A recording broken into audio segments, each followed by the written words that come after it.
What's up, YouTube family? It's been a pretty good week for E3 so far. And this week is getting better all the time, because we just had the launch trailer for Star Wars Battlefront Bespin drop today. And this hasn't been the only cool thing Star Wars related that we've seen this week. We got a brief look at Star Wars Battlefront X-Wing VR missions for PlayStation VR. We basically have Bossk confirmed along with the Trench Run for the Star Wars Battlefront Death Star DLC. And of course the epic teaser of Visceral's cinematic Star Wars game. Which leads us to today and this launch trailer breakdown video. So Star Wars Battlefront Bespin releases 2 weeks early for Season Pass holders on June 21st. And not even 30 seconds into the video, looks like we've got our first shots of the new Fighter Squadron map along with 2 brand new skins. And 2 of our Battlefront dreams coming true. We're actually going to get a Walker Assault map, where AT-ATs are marching through the streets of Cloud City, just blitzkrieging their way straight to the center. They're going across massive bridges. It's really a sight, and it is gorgeous. And our second dream, Royal Guards. We're finally getting Royal Guards acting as the bodyguards for the Emperor instead of shock troopers. Now, I always understood why they put shock troopers as his bodyguards instead of Royal Guards, because it makes more sense, really, if you think about it. You know, having boots on the ground, real, actual soldiers on the ground. And if he's in a more urban location like Cloud City or the Death Star, that's when you have his ceremonial-looking Royal Guards. Now, canonically, I'm sure he always has his Royal Guards and he never had shock troopers, but whatever, it just seemed to make sense to me. However, I always wish that they would have Royal Guards included in Cloud City and the Death Star DLC, but it looks like they've replaced shock troopers entirely, as we now see shock troopers running around with E11s instead of T21s, which leads me to believe that the shock troopers are now going to be skins similar to the Shadow Trooper or the Scout Trooper. Aside from the new skin for the Emperor's bodyguards, we have a new skin for the bodyguards of Princess Leia.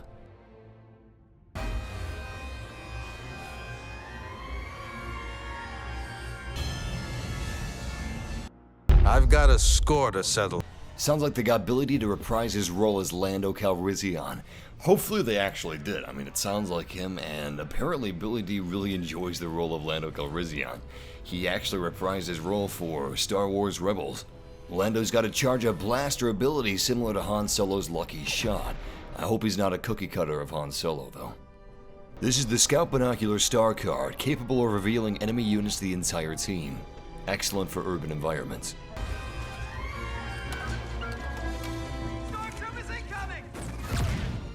We also get a look at the 5 multiplayer maps set in the Cloud City of Bespin. They comprise iconic locations from the movie, including platforms, bridges, the hallways of the Administrator's Palace, the dark industrial corridors of the carbon freezing chambers, and also Bioniip Laboratories from Star Wars Legends. Good on them for including some expanded universe material. Looks like the Rebellion isn't the only side getting cloud cars. We have 2 cloud cars here in 2 different colors. Looks like one of them is a bit of a dark, dusty, dirty blue, and the other is the standard orangish color.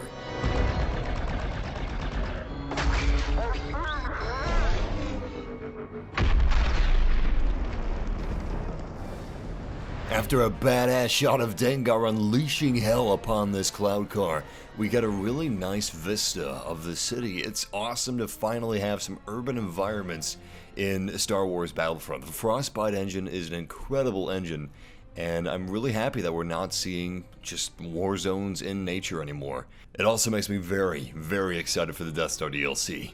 Anyway, Cloud City is looking fantastic, and we've never seen it in this great amount of detail before. It looks like this whole scene is from a Walker Assault match as well, seeing as we have AT-ATs in the streets of Cloud City, and we also have a very large building with an Imperial logo on it. So I'm guessing that's actually where the evil cloud car came from. I guess the Empire has some type of a military base or an embassy in Cloud City, and when in Rome, use cloud cars instead of TIE fighters, but paint them a TIE fighter-y color.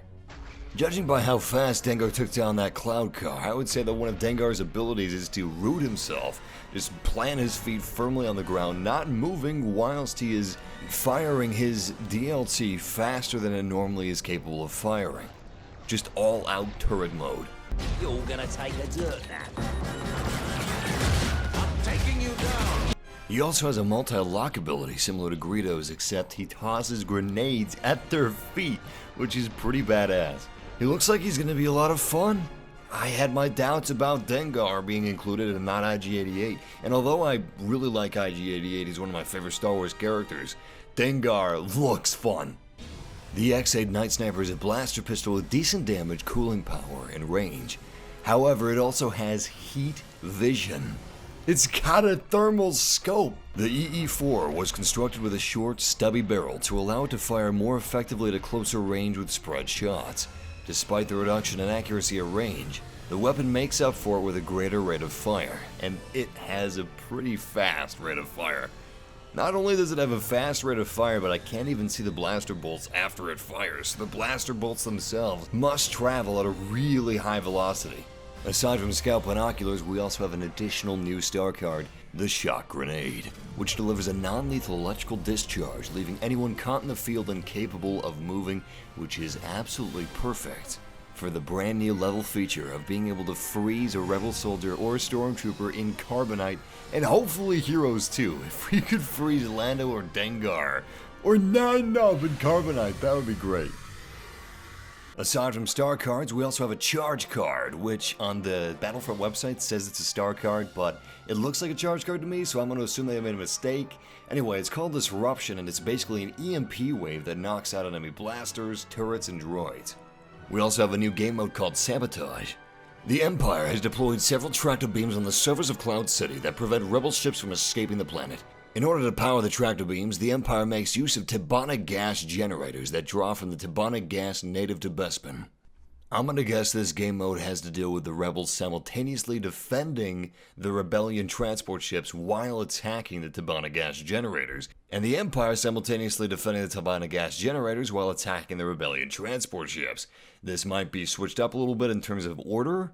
Regardless, it looks pretty sweet, and we see 4 heroes with their backs against the wall defending that rebel transport with every fiber of their being, whilst an onslaught of stormtroopers is just being slaughtered in front of them. That's very cool to me.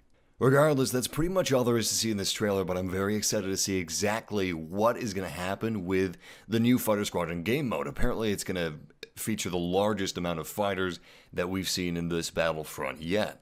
And if that was indeed the new Fighter Squadron map at the beginning of the trailer, it looks pretty sweet. But if you guys found this video helpful or enjoyable, don't forget to leave a like and subscribe for a bunch of Star Wars Battlefront content and Star Wars and gaming content in general. But until next time, may the Force be with you always.